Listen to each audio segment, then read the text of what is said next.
कल सबसे एक सवाल पूछा था कि वरदान और श्राप कौन दे सकते थे। किसके पास है जवाब?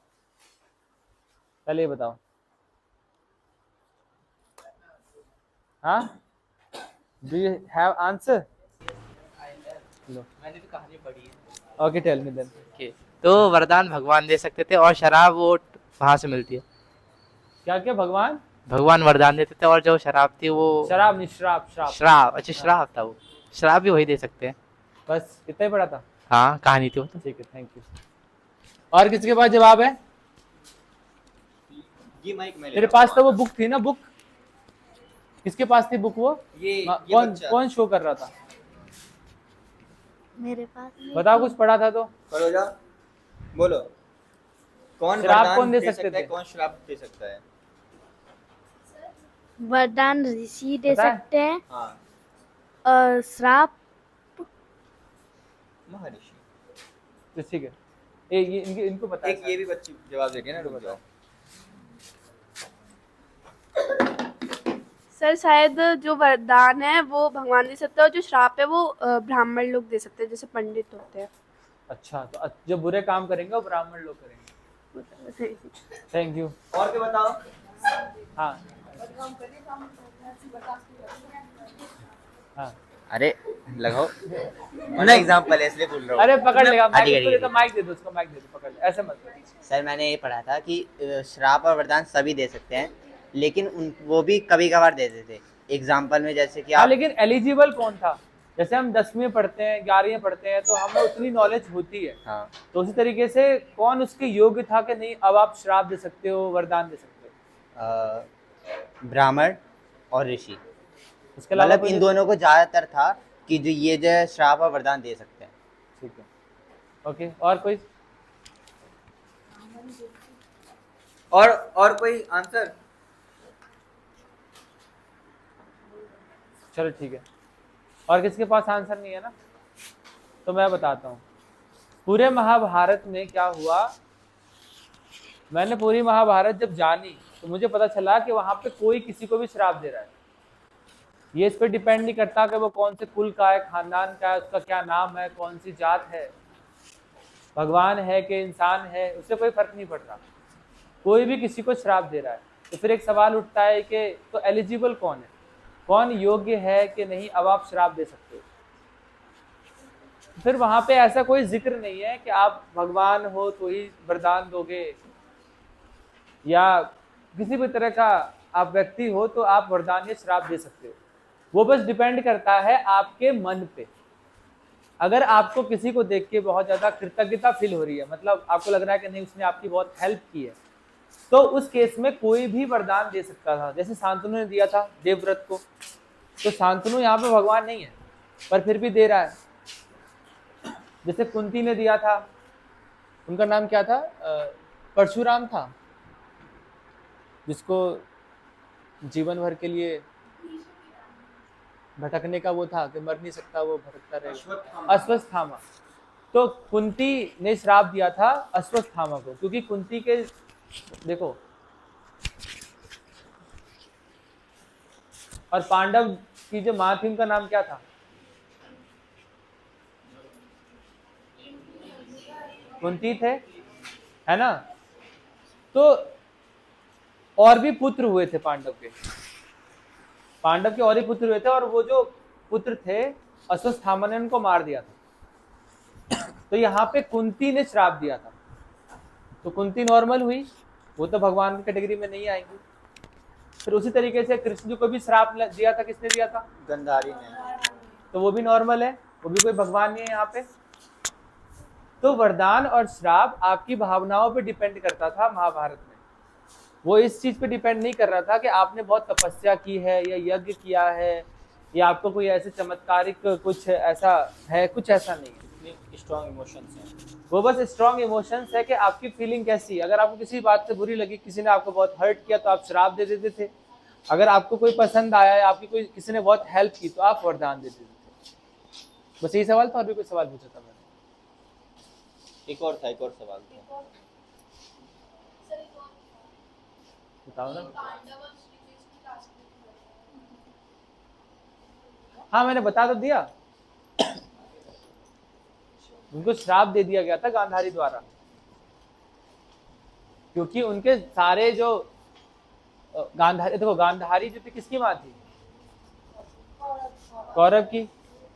तो उनका ये कहना था आपने मेरे सारे पुत्र को मार दिया, उनका विनाश कर दिया है। उनका पूरा विनाश कर दिया। तो अब एक माँ को तो दुख होगा ही ना, क्या भगवान होते हुए आप मेरे सारे पुत्र को मार दोगे? आपके पास और कोई सोल्यूशन नहीं था, बस मारना ही सोल्यूशन था। मैंने एक चीज पढ़ी थी कि जो योद्धा होते थे वो युद्ध में, इससे बोलो। जो योद्धा होते थे वो जो युद्ध में मतलब श्राप नहीं दे सकते थे, उनको धर्म से युद्ध लड़के लड़ाई करनी होती थी, क्योंकि ये चीज कृष्ण जी ने भी अर्जुन से कही थी कि तुम श्राप नहीं दे सकते, वरना श्राप देके तुम ऐसे ही खत्म कर दोगे, इसलिए तुम्हें युद्ध करना पड़ेगा। ये चीज पढ़ी थी। मृत्यु श्राप नहीं दे सकते। अरे वो तो कहीं, लेकिन एक ये भी तो चीज देखो ना, तो मृत्यु श्राप तो कहीं था ही नहीं, पूरे महाभारत में किसी ने मृत्यु श्राप किसी को नहीं दिया। वैसे माइथोलॉजी में भी मृत्यु वाला श्राप कोई किसी को, लेकिन ये दे देता था अब अगर कि यही देखा जाए तो ये श्री कृष्ण के साथ फिर फॉलो क्यों नहीं हुआ? श्री कृष्ण को तो मृत्यु श्राप ही मिला एक तरीके से। और सर श्राप ये मैंने सुना पड़ा था कि श्राप देता तुरंत नहीं मतलब होता था, वो कुछ हाँ। समय बाद। हाँ, हाँ, अगर आप उसका पश्चाताप करते थे, यहाँ ऐसा भी देखा गया है कि अगर आपको श्राप मिला है तो अगर आप उसका पश्चाताप करते हो या फिर आपको रियलाइज होता है कि मैंने गलती की थी, तो आपको श्राप रिवर्स भी हो जाता था कभी कभार। डायरेक्टली नहीं होता था, लेकिन इनडायरेक्टली उसको रिवर्स कर लिया जाता था कि आप अगर ये करो तो बच जाओगे, ऐसा तो था। लेकिन फिर इसी तरीके से गांधारी ने जो श्री कृष्ण को श्राप दिया, उन्होंने कहा तेरा पूरे कुल का नाश हो जाएगा। तो वहां पे क्या हुआ, जो श्री कृष्ण थे वो कौन से धर्म, कौन से जाति से? यादव वंश। यादव वंश। तो यादव वंश सारे खत्म हो गए, उसी के साथ श्री कृष्ण भी खत्म हो गए। वैसे ये भी था जैसे अश्वत्थामा को ऐसा श्राप दिया गया था कि वो मतलब उनके पास एक मणि थी तो वो छीन लिया गया, और जहां वो छीना उन्हें बहुत ज्यादा कष्ट होता था, बोलते हैं अथाह पीड़ा वैसी होती थी। भगवान ने उनको श्राप दिया, जा तू कभी ना मरे, जा तू अमर हो जाए, वो वाला श्राप दिया था। तो जब बहुत कष्ट हो रहा था ना, तो वो पहुंच गए उनके पास, किसी टीचर के पास पहुंचे और बोले कि मुझे बताओ, मुझे इतना कष्ट हो रहा है, मैं कैसे रहूंगा, कलयुग के अंत तक रहना है। तो बोले कि ये तुम्हारे श्राप का असर कम हो सकता है एक शर्त पे। बोला क्या? कि तुम्हें किसी ज्ञानी व्यक्ति के साथ रहना पड़ेगा, जहां जहां ज्ञान होगा वहां वहां तुम्हें पीड़ा कम होगी। तो बोला कि भाई कौन है? मैं तो कलयुग के अंत तक रहूंगा, अमर हूं। बोले कलयुग के अंत तक एक ही आदमी और रहेगा। बोला कौन? बोला Ved Vyas. And he was the very मतलब विजडम वाला आदमी था, तो उनके साथ वो कलयुग के अंत तक रहेंगे। और जब अब अगला जो महाभारत होगा ना, फिर से जब कलयुग का अंत होगा और द्वापर युग शुरू होगा, तो कौन लिखेगा महाभारत? अगला वेद व्यास कौन है? अश्वत्थामा। अब अगली बार वो लिखेंगे महाभारत का। जैसे इस बार कृष्ण वो द्वापर ने था ना लिखा, इस बार हाँ। अगली बार अश्वत्थामा की राइटिंग में होगी महाभारत, वो लिखेंगे। हाँ, वो अभी भी देखो 7-8 लोग ऐसे हैं ना जो कलयुग के अंत तक हैं, जैसे बजरंगबली हो गए, अश्वत्थामा हो गए, वेद व्यास जी हो गए, ऐसे और कुछ लोग हैं और जिन्हें अमर होने का वरदान दिया गया है। वो 6-7 लोग अंत तक मतलब रहेंगे कलयुग के, अभी भी प्रेजेंट है। वो अभी भी बोलते हैं कहीं कहीं प्रेजेंट है, ये चीज है। और वेद व्यास ना कोई व्यक्ति का नाम नहीं था, ये पोजीशन का नाम। जैसे आप लोग हमें बोलते हैं सर, सर हमारा नाम थोड़ी है, पोजीशन है। तो वेद व्यास जी 28 वेद व्यास जी, एक बार ब्रह्मा जी बने थे, एक बार शुक्राचार्य जी, एक बार इंद्र भगवान बने थे, ऐसे करके एक बार कृष्ण द्वापर बने थे, अगली बार अश्वत्थामा बनेंगे, कभी सूर्यदेव बने थे, ऐसे करके। लास्ट जो अभी में लास्ट में थे ना, वो थे कृष्ण द्वापर, जिसे वेद व्यास जी कहते हो। अगले बनेंगे अश्वत्थामा। ये है, हाँ ये फिक्स किया गया कौन कौन बनेगा चीजें। और पूछो। अच्छा बताओ, अभी तो नवरात्रि सब मना के आए हो, ये बताओ कि नवरात्रि हम मनाते क्यों हैं और इसकी क्या वैल्यू है, इसे मनाने से होगा क्या? क्योंकि दुर्गा माता आती है हमारे घर पे, हम दुर्गा माता का पूजा करते हैं। नहीं, वैल्यू क्या है, क्यों मनाते हैं? दुर्गा माता की पूजा करते हैं, ऐसे तो हम बहुत भगवान की पूजा करते हैं, इनमें ऐसा क्या खास है जो आप मना रहे हैं? वो 9 दिन हमें देखने आते हैं कि हम कैसे मतलब बाकी दिन देखने नहीं आए, बाकी दिन पाप कर, मैं नहीं आऊंगा। बाकी दिन जैसे वही वाली बात होगी। अभी तो ये भी चल रहा है ना कि अभी नॉनवेज नहीं खा सकते क्योंकि अभी नवरात्रि है, और नवरात्रि के बाद भगवान चले जाएंगे तब खा सकते हो। हाँ तो ऐसा है। ऐसा है? हाँ, नवरात्रि भगवान में चले बहुत जाते हैं। नवरात्रि में बहुत लोग प्याज वगैरह नहीं खाते ना। हाँ, अभी इसी पे एक और सवाल है कि मैं खुद नहीं इसको खाती। काटने कॉल काटना क्या साइलेंट कर नहीं, बहुत इंपॉर्टेंट सवाल याद आया। हेलो, एक और सवाल है कि मैंने देखा है कि किसी किसी के घर में ना 2 रूम होता है, एक रूम पूजा का होता है और एक रूम शायद नॉर्मल होता है। हाँ। तो जब आप नॉनवेज बना रहे होते तो पूजा का रूम बंद कर देते हो, तो इसका मतलब तो ये हुआ ना कि अगर आपने रूम बंद कर दिया तो अब भगवान नहीं दिखेंगे। ऐसा नहीं है। पर कोई कोई पर्दा लगा देता है या फिर उनको लगता है कि भगवान नहीं दिखेंगे। हाँ, इस पे ऐसा कुछ नहीं है। करते हैं कि नहीं करते हैं? बहुत लोग करते हैं। बर्तन के साथ भी मैंने देखा है कि नहीं, इसमें नॉनवेज का खाना बन रहा है तो नॉनवेज का ही बनेगा, और इसमें अगर वेजिटेरियन है तो वेजिटेरियन ही बनेगा। तो ये भी भगवान नहीं देखते हैं मतलब। हाँ, वहाँ खाना भी नहीं खाना है। तो वही मैं भी कह रहा हूँ, तो ये जो बर्तन भी साइड साइड कर देते हैं आप सेपरेट, तो उससे भगवान नहीं देखते। नहीं, भगवान तो सब देखते हैं। मैंने तो ये तो देखा है कि भगवान के ऊपर आंखें जो होती है ना उस पर कपड़ा तक डाल देते हैं ताकि वो ज्यादा देख नहीं ना पाए। क्या बोलूंगी?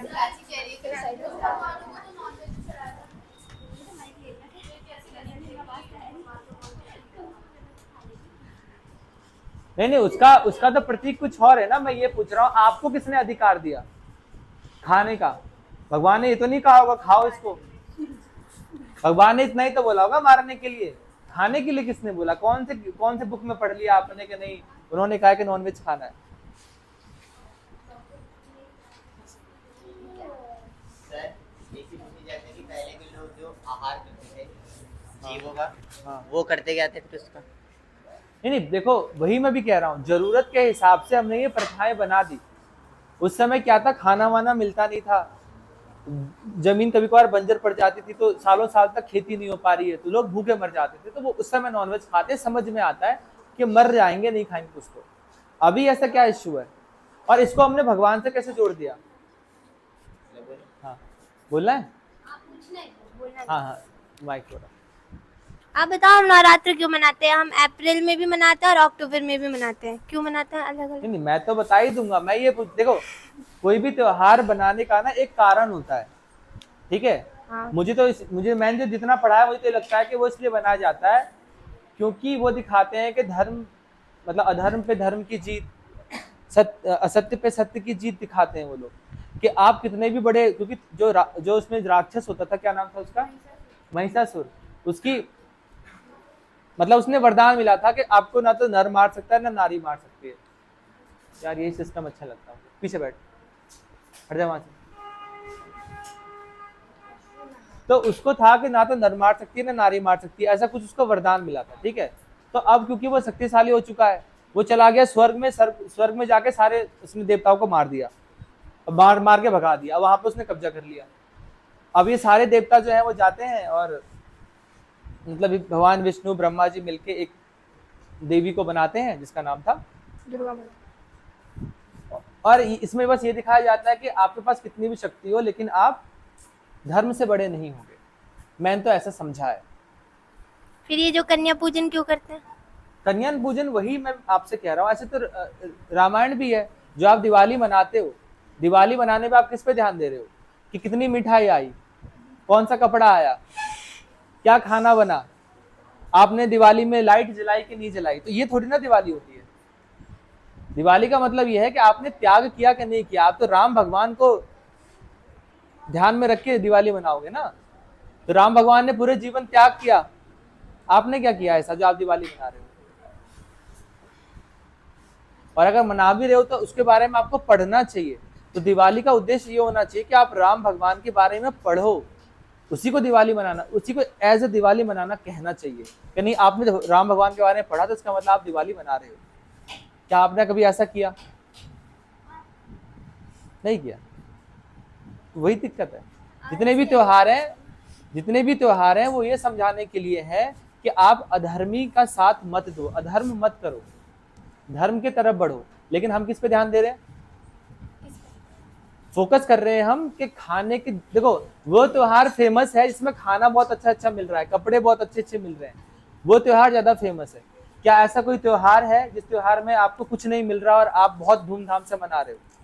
धूमधाम से मनाने का मतलब क्या है? बहुत सारा खाना बनेगा, या बहुत सारा नाच गाना होगा, या तो बहुत सारे नए नए कपड़े खरीदे जाएंगे, उसको धूमधाम का त्योहार माना जाता है।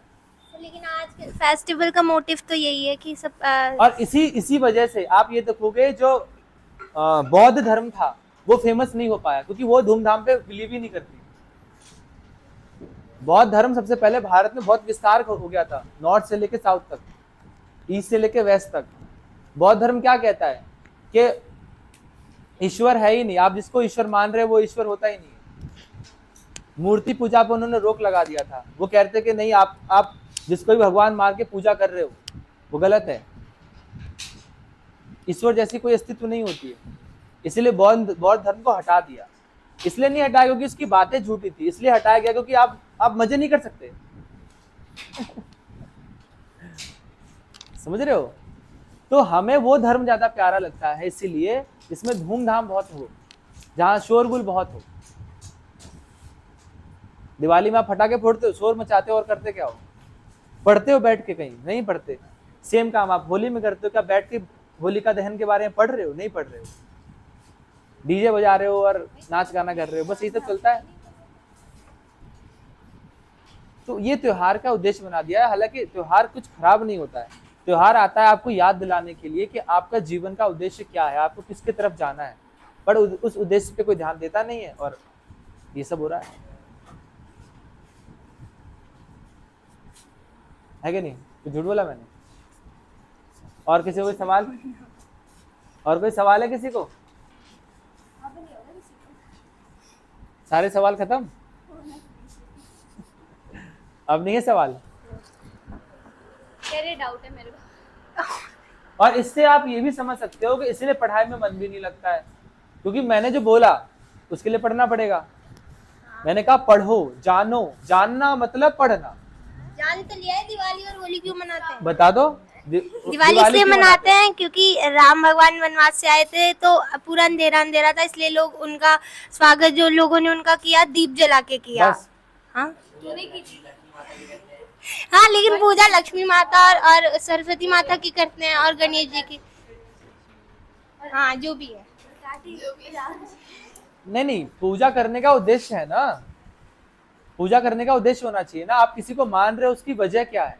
उन्होंने, राम भगवान ने तो पूरी जिंदगी जो किया वो उन्होंने बहुत अच्छा काम किया है, लेकिन आपको उनसे क्या सीख मिली? बस इतनी कि उन्होंने ऐसा किया, इसलिए पूजा कर रहे हो? हमें उनसे ये सीख मिली कि उन्होंने अपनी माँ का मतलब जो भी उन्होंने कहा था वनवास के लिए, उनकी बात को उन्होंने टाला नहीं। इतना पास को ले जा रहा है। एक को जो है वरदान और श्राप, एक को जो है वरदान और श्राप देने का वो होता है किन्नर। हाँ। दिवाली से रिलेटिव होता है, क्योंकि जब राम जी वो वनवास के लिए जाते हैं तो किन्नर खड़े होते हैं, और वो जब वो राम जी वनवास से आते हैं तो किन्नर तब भी खड़े होते हैं वहीं पे, और वो इसलिए उनको वरदान देते हैं कि कलयुग में तुम्हारा श्राप और वरदान लगेगा, क्योंकि तुमने मेरा 14 साल तक उन्होंने उनका वेट करा था खड़े हुए। हो सकता है। हाँ, अच्छी बात है अगर किसी ने कुछ मेहनत की है, लेकिन मेरा तो ये उद्देश्य है कि अगर आप कुछ कर रहे हो तो उसके पीछे कोई कारण होना चाहिए। अगर सामने वाले ने, जैसे फॉर एग्जांपल हम गांधी जयंती बनाते हैं, गांधी जयंती में हम क्या करते हैं? हम ये बोलते हैं गांधी जी ने बहुत अच्छा काम किया, बहुत अच्छी बात है, मनाओ। लेकिन आप क्या कर रहे हो? आप बस मना रहे हो। मुझे इससे दिक्कत है। आप जो कुछ भी कर रहे हो उसमें आप में क्या बदलाव आया? इसलिए आप देखोगे गांधी जयंती इतनी धूमधाम से नहीं बनती। धूमधाम से वो त्योहार बन रहे हैं जिसमें लेन देन ज्यादा हो रहा है। लेन देन का मतलब सामान खरीद रहे हो या बेच रहे हो। सामान आपके घर आ रहा है या जा रहा है, उसको। शादी भी तो वैसे ही पॉपुलर हुई है। शादी में क्या होता है? एक सामान आता है, एक सामान जाता है। तो जिस त्योहार में ज्यादा लेन देन होता है वो त्योहार बहुत पॉपुलर हो जाता है। तब क्या ऐसा नहीं करना चाहिए ना सर? शादी इसलिए सब याद रखते हैं। हाँ, क्योंकि लेन देन, जितना ज्यादा लेन देन होगा ना उतना ज्यादा याद रखा जाएगा, और जितना कम लेन देन होगा उतना ज्यादा ठीक है, हो गया। तो ये सब चलता है। आप ही बताओ ना, आपको कितने साधु संत के नाम पता है? किसी का भी नहीं पता होगा। अभी पूछ लो कितने हीरो हीरोइन के नाम पता है? सबका पता होगा, क्योंकि उनका लेन देन बहुत है। अरे उन्होंने बहुत खरीदा ना, अपने अपने लिए उन्होंने वो खरीदा जो आपका सपना है। लेकिन वही मैं अगर बोल लो किसी साधु संत का 5 साधु संत के नाम बता दो तो नहीं बता पाओगे, उन्होंने कोई लेन देन नहीं था, उन्होंने ज्ञान का लेन देन किया, इसलिए उनका आपको नाम नहीं पता। आपको उनका नाम पता है जो सामाजिक में लेन देन बहुत है, सामान बहुत खरीदाया, कुछ घर बहुत खरीद लिया, पैसा बहुत कमा लिया, जिन्होंने अपना पास इकट्ठा किया उसका नाम आपको याद होगा, जिन्होंने अपने पास से त्याग दिया सब कुछ उनका नाम नहीं याद होगा। सर सभी कुछ भागवत गीता में लिखा है। हाँ सब मतलब रामायण भारत महाभारत सब सेम है, सब में वेद की बातें बताई गई, आपको वेद की बातें पढ़नी पड़ेंगी उसके लिए। मार भी दूंगा मैं चाटा मार दूंगा किसी को अगर। हाँ हो गया भाई चेक।